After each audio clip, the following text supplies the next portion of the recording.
Media మిత్రులందరికీ హృదయపూర్వక నమస్కారాలు తెలియజేస్తూ, మీ అందరికీ తెలిసిందే 2 రోజుల క్రితము కనిగిరి నియోజకవర్గం పామూరు మండలంలో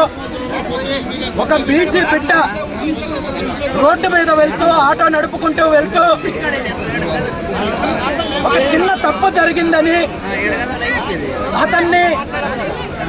అధికార పార్టీకి సంబంధించిన వ్యక్తులు 20-30 మంది పట్టపగలు నడి రోడ్డు పైన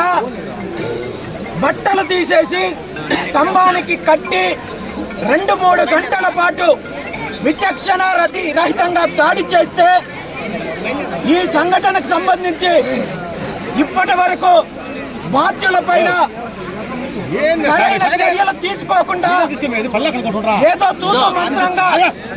కేసులు పెట్టి బాధ్యులను తప్పించి రక్షించే ప్రయత్నం చేస్తున్న పోలీస్ డిపార్ట్మెంట్కి, అదేవిధంగా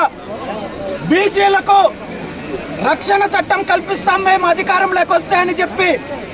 తప్పుడు హామీలు ఇచ్చిన ముఖ్యమంత్రి చంద్రబాబు నాయుడు గారికి ఒక్కటే హెచ్చరిస్తున్నాను.